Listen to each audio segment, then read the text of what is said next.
పరమశివుడికి పరమ ప్రీతిపాత్రుడు నందీశ్వరుడు. శివుడి ప్రమథగణాలలో ప్రథముడు నందీశ్వరుడు. గంగాధరుడి గర్భాలయానికి ఎదురుగా ఆసీనుడై ఆ స్వామి దర్శనంతోనే ఆకలి దప్పులు తీర్చుకునే మహాభక్తుడు నందీశ్వరుడు. అందుకే ఆ మహాశివుడు కొన్ని క్షేత్రాలలో నందీశ్వరుడి పేరుతో పూజాభిషేకాలు అందుకుంటూ ఉంటాడు. అలా ఆ స్వామి భోగ నందీశ్వరుడుగా వెలుగొందుతున్న క్షేత్రంగా నందిగ్రామం కనిపిస్తుంది. కర్ణాటక రాష్ట్రం చిక్బళ్ళాపూర్ జిల్లా పరిధిలోని భోగ నందీశ్వర ఆలయమే ఈ వారం దివ్యక్షేత్రం.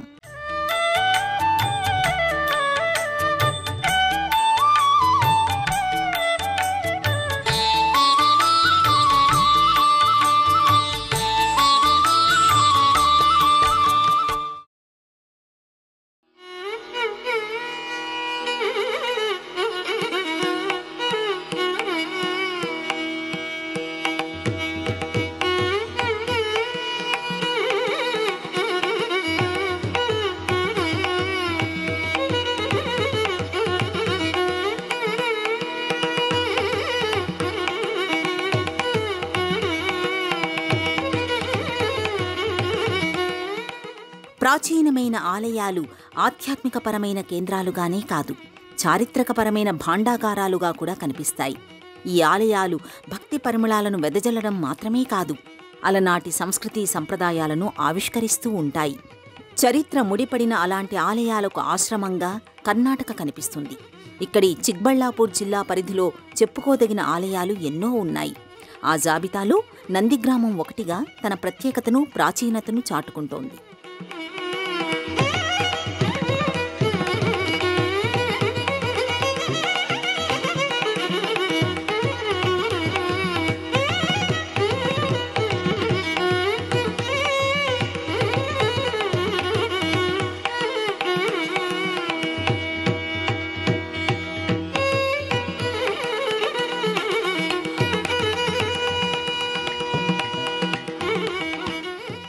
నందిగ్రామం ఇక్కడి నంది హిల్స్తో ముడిపడి కనిపిస్తుంది. కర్ణాటక రాష్ట్రంలోని ప్రసిద్ధి చెందిన క్షేత్రాలలో నంది హిల్స్ ఒకటి. అనునిత్యం భక్తులతోనూ యాత్రికులతోనూ ఈ ప్రదేశం సందడిగా కనిపిస్తుంది. ఇక్కడి కొండ నంది ఆకారంలో ఉండటం వలన ఈ క్షేత్రానికి నంది హిల్స్ అనే పేరు వచ్చింది. ఇక్కడి కొండపై యోగ నందీశ్వరుడు కొలువై కనిపిస్తాడు. ఎత్తుగా విశాలంగా పరుచుకున్న ఈ కొండ ఆదిదేవుడి లీలా విశేషాలకు, అనేక మహిమలకు నిలయంగా కొనియాడబడుతోంది. యోగ నందీశ్వరుడు కొలువైన నంది హిల్స్ను ప్రకృతిమాత అయిన పార్వతీదేవి అందంగా అలంకరించినట్టుగా అనిపిస్తుంది.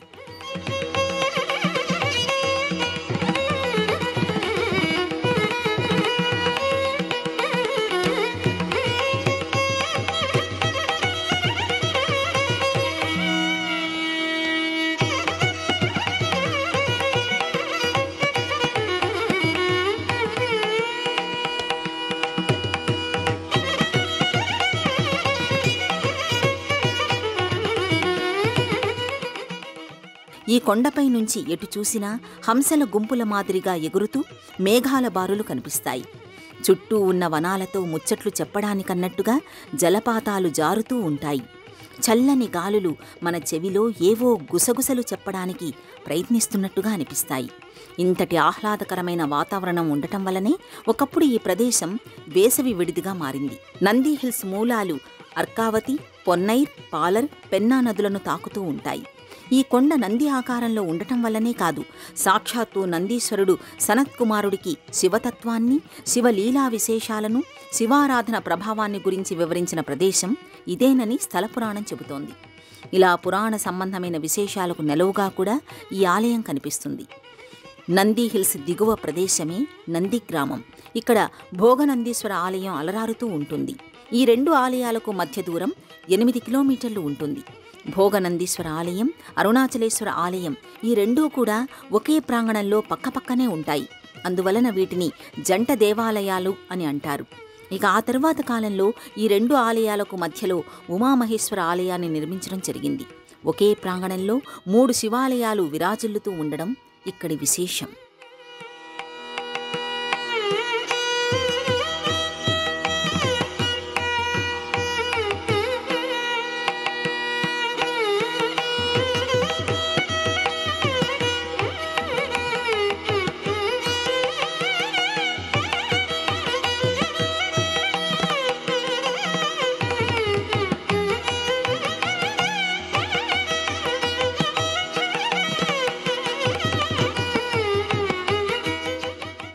ఈ ఆలయ ప్రాంగణంలో అడుగుపెడుతూ ఉండగానే ఇది ఎంత పెద్ద క్షేత్రమనేది అర్థమైపోతుంది.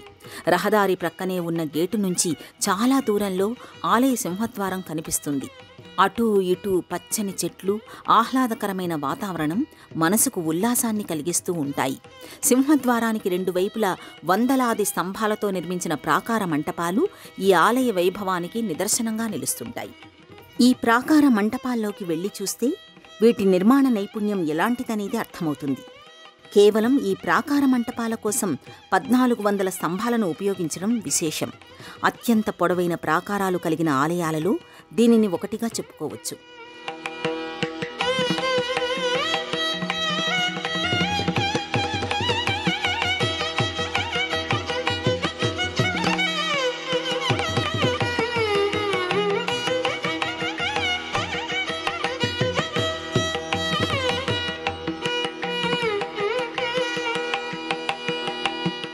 ప్రాచీన కాలంలో రాతితో చేసిన రథచక్రాలు ఈ ప్రాంగణంలో కనిపిస్తాయి. ఒక్కో రథచక్రం 6 అడుగుల పైన ఉండడం విశేషం. ఇక ఆ తర్వాత కాలంలో ఉపయోగించిన చక్రరథం శిథిలావస్థలో కనిపిస్తుంది. అయితే ఈ రథంపై చెక్కిన దేవతా ప్రతిమల్లోనూ జీవం ఉట్టిపడుతూనే ఉంటుంది. సింహద్వారం గోడలపై మలిచిన శిల్పాలు, గడపకి ఇరువైపులా ఎదురెదురుగా మలిచిన సౌందర్యాత్మకమైన శిల్పాలు మంత్రముగ్ధులను చేస్తాయి.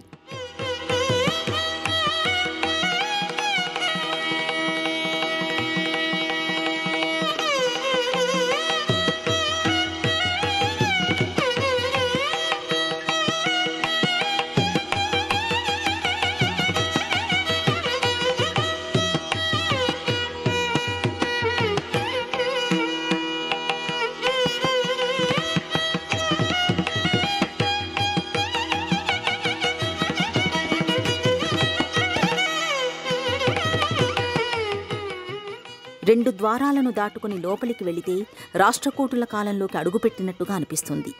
సదాశివుడి సన్నిధిలోకి, సామ్రాజ్యంలోకి ప్రవేశించిన భావన కలుగుతుంది. ఈ ఆలయ నిర్మాణ విషయంలో అలనాటి రాజులు ఎంతటి అంకిత భావాన్ని చూపించారో, ఎంతటి అకుంఠిత దీక్షతో పూర్తి చేశారో అర్థమవుతుంది.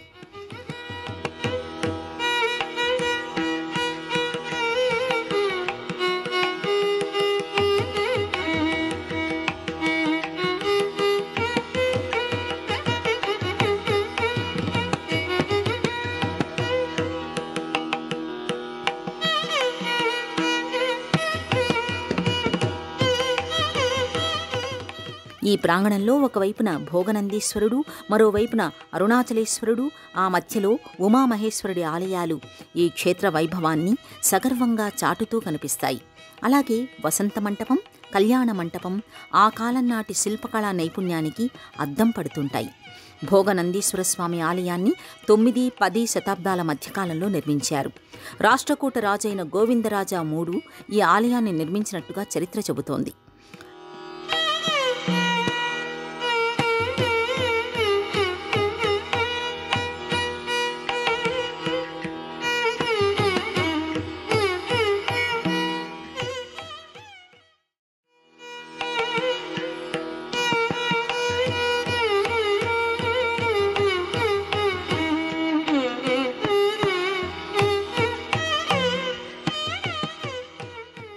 నోళంబ రాజవంశీకుడైన గోవిందరాజ ఎంతటి పరాక్రమవంతుడో అంతటి ధార్మికుడు కూడా. మహాశివుణ్ణి తన ఇష్టదైవంగా భావించిన ఆయన ఇక్కడ ఈ ఆలయాన్ని నిర్మించాడు. నవరంగ మంటపం, అంతరాళం, శుకనాసి, గర్భాలయం అనే 4 భాగాలుగా ఈ ఆలయ నిర్మాణం జరిగింది. ఈ ఆలయ గోడలపై, స్తంభాలపై మలిచిన వివిధ దేవతా శిల్పాలు, చిత్రమైన ఆకృతులు, ముద్రలు సమ్మోహితుల్ని చేస్తాయి.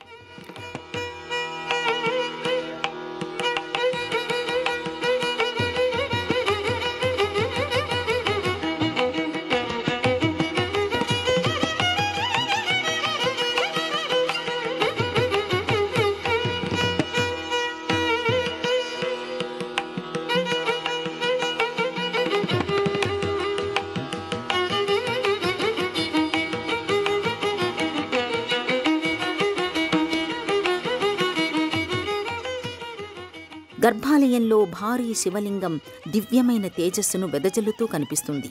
ఎంతోమంది మహారాజులు ఆ స్వామికి నమస్కరించుకున్న స్థానంలోనే మనం కూడా నుంచున్నామనే భావన అంకురించినప్పుడు ఆ కలిగే ఆనందం వేరు, అనుభూతి వేరు. ఎంతోమందిని అనుగ్రహించిన ఆ స్వామి మనలని కరుణించకుండా ఎలా ఉంటాడు అనే ఒక విశ్వాసం మరింత బలపడుతుంది, మనలను అంకిత భావంతో నిలబెడుతుంది. సాధారణంగా ప్రాచీన ఆలయానికి చెందిన ఆలయాలలో ఇప్పటికీ పూజాభిషేకాలు అందుకునే ఆలయాలు కొన్ని మాత్రమే కనిపిస్తాయి. అలాంటి ఆలయాల జాబితాలో ఈ ఆలయం చోటు సంపాదించుకోవటం విశేషం. శివరాత్రి పర్వదినం రోజున కార్తీక మాసంలో ఈ ఆలయానికి భక్తులు పెద్ద సంఖ్యలోనే తరలివస్తారు.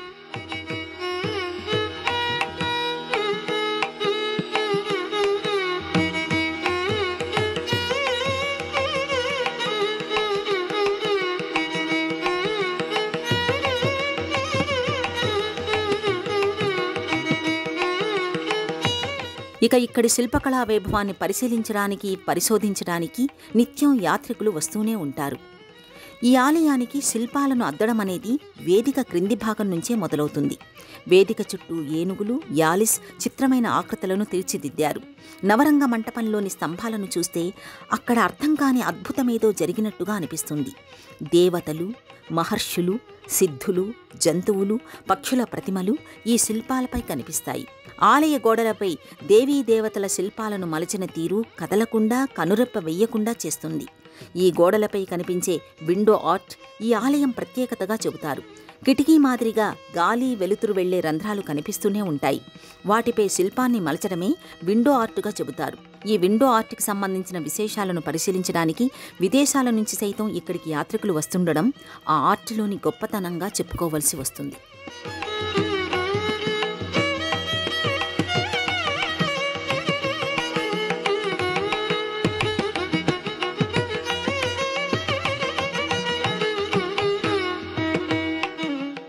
నవరంగ మంటపం పరిధిలో ఒక రకమైన శిల్పాలను, ఆలయ గోడలపై మరో రకం ప్రతిమలను మలచడం స్పష్టంగా కనిపిస్తుంది.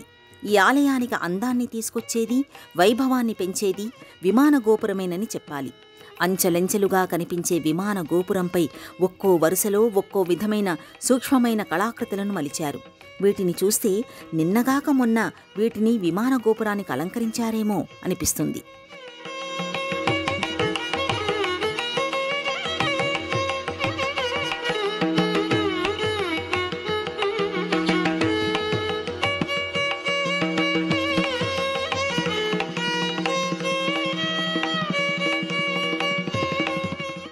ఇక్కడి వసంత మంటప సౌందర్యాన్ని చూసి తీరవలసిందే. 16వ శతాబ్దంలో విజయనగర రాజుల కాలంలో ఈ మంటప నిర్మాణం జరిగింది. యాలిస్తో కూడిన స్తంభాలు అత్యంత ఆకర్షణతో కనిపిస్తూ ఉంటాయి.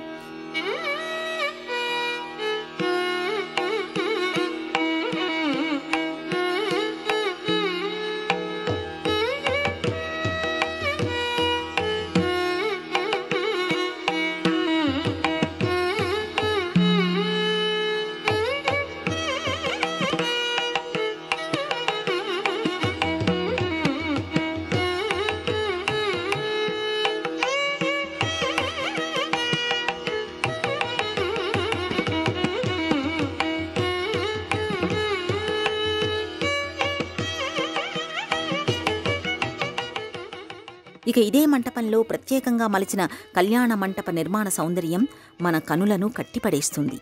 4 స్తంభాలతో కూడిన ఈ కళ్యాణ మంటపంలో స్వామివారికి, అమ్మవారికి కళ్యాణోత్సవాన్ని నిర్వహిస్తూ ఉంటారు. కళ్యాణ మంటపంలోని 4 స్తంభాలు వివిధ శిల్పకళాకృతులతో విరాజిల్లుతూ ఉంటాయి.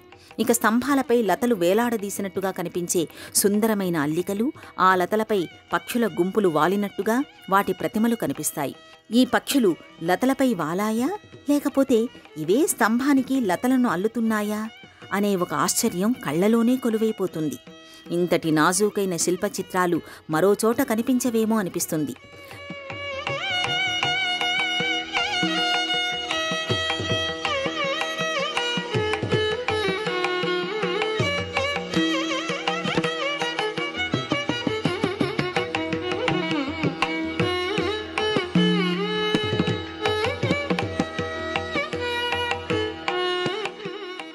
ప్రాచీనమైన దేవాలయాలలో స్వామివారికి ఉత్సవాలలో ఊరేగింపులలో పెద్ద ఛత్రాన్ని ఉపయోగిస్తూ ఉంటారు.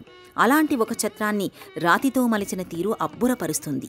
ఈ రాతి గొడుగు లోపలి భాగంలోని వివిధ రకాల అల్లికలు చూస్తూ ఆశ్చర్యపోనివారంటూ ఉండరు. ఇంతటి సన్నని అల్లికలతో కూడిన రాతి గొడుగును రూపొందించడం ఒక విశేషమైతే, అది దెబ్బతినకుండా ఇంతకాలంగా కాపాడబడుతూ రావడం మరో విశేషం. ఇక్కడి ఆలయ అభివృద్ధికి గంగరాజులు, చోళులు, హొయసలలు, విజయనగర రాజులు కృషి చేశారు. తమకు ముందున్న రాజుల కాలంలో జరిగిన శిల్పకళను కాపాడుతూ ఆ తర్వాత నిర్మాణాలను చేపడుతూ వెళ్లారు. ఆయా కాలాల్లో జరిగిన ఈ నిర్మాణాలు ఈ క్షేత్రానికి మరింత నిండుదనాన్ని తీసుకొచ్చాయి. తరతరాల ఘనతను చాటుతూ కనులకు పండుగ చేస్తూ కనిపిస్తాయి.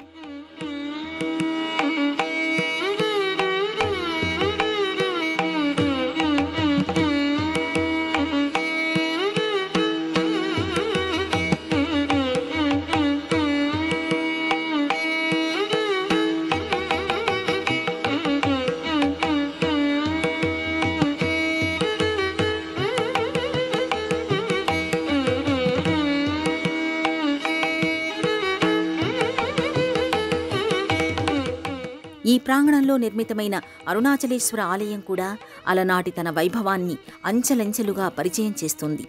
భోగనందీశ్వర ఆలయం మాదిరిగానే నిర్మాణపరమైన విశేషాలతో ఈ ఆలయం తన ఘనతను చాటుతుంది. గర్భాలయంలో స్వామివారు అరుణాచలేశ్వరుడిగా అలరారుతూ ఉంటే, అమ్మవారు అపీత కుచలాంబ పేరుతో ప్రత్యేకమైన మందిరంలో కొలువై దర్శనమిస్తూ ఉంటుంది. పార్వతీదేవి తన భర్త పట్ల గల ప్రేమతో ఆయనను చేరుకోవాలనే తాపత్రయంతో పసివాడైన కుమారస్వామికి కూడా పాలు ఇవ్వకుండా వచ్చిందట. అప్పుడు స్వామివారు ఆ తల్లిని అపీత కుచాంబ అనే పేరుతో సంబోధించినట్టుగా పురాణాలు చెబుతున్నాయి. అలాంటి అపీత కుచాంబ అమ్మవారిని భక్తులు దర్శించుకొని తరిస్తూ ఉంటారు.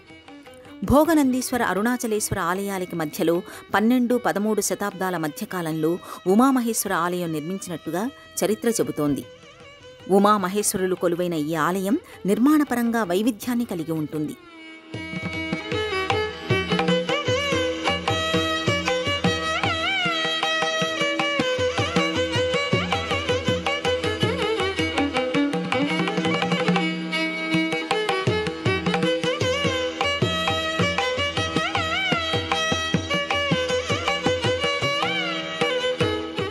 గౌరీ శంకరుల వివాహ సంబంధమైన శిల్పచిత్రాలు ఇక్కడి గోడలపై కనిపిస్తాయి.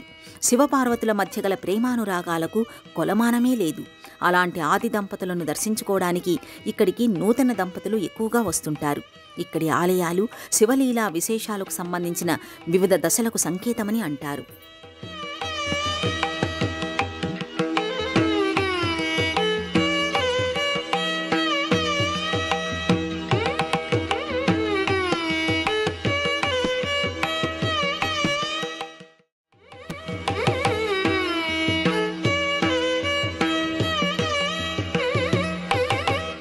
ఇక ఈ ఆలయ ప్రాంగణంలో శృంగతీర్థం కనిపిస్తుంది.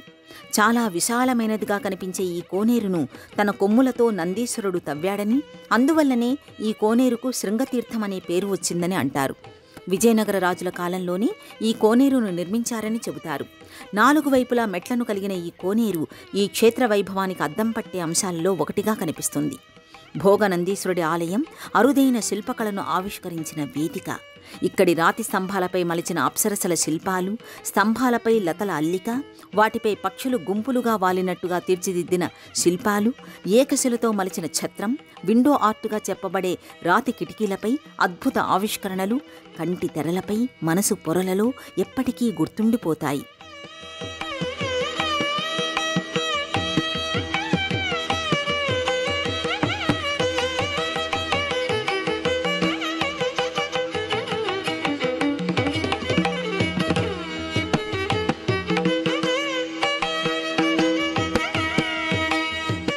దాదాపు 25 ఎకరాల ప్రదేశంలో విరాజిల్లుతున్న క్షేత్రం, ఒకే ప్రాంగణంలో విలసిల్లుతున్న 3 శివాలయాలు, ఆశ్చర్యచకితుల్ని చేసే ప్రాకార మంటపాలు, అద్భుతానికి అర్థం చెప్పే శిల్పకళా విశేషాలు, క్షేత్ర వైభవాన్ని సగర్వంగా చాటే విమాన గోపురాలు, ఇలా ఇక్కడ కనిపించే ప్రతి నిర్మాణం ఒక అద్భుతం, ప్రతి అంశం కంటి కొనలపై నిలిచిపోయే మనోహర దృశ్యం.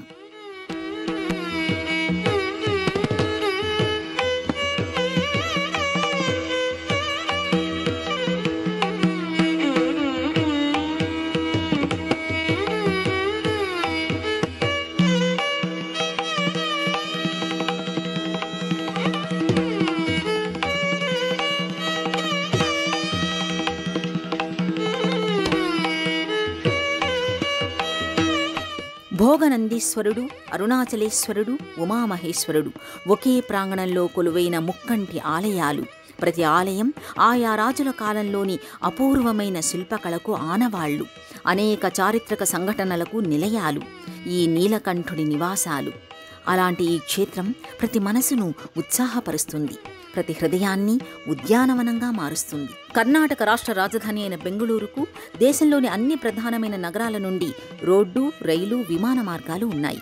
బెంగుళూరు నుంచి 60 కిలోమీటర్ల దూరంలో ఉన్న నంది విలేజ్ను బస్సులలో కానీ స్థానిక వాహనాల్లో కానీ చేరుకోవచ్చు.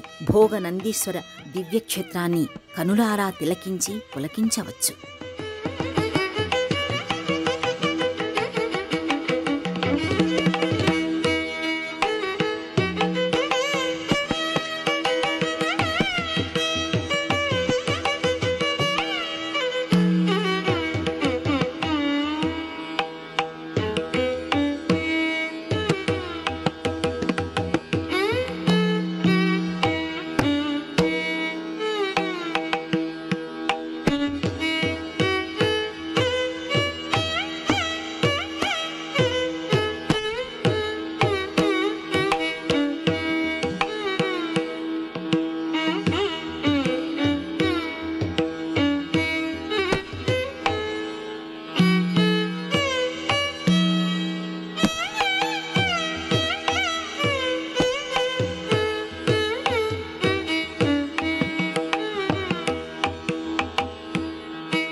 తిరిగి చూడాలనుకుంటే www.youtube.com/@ETV Life Spiritual లో చూడవచ్చు.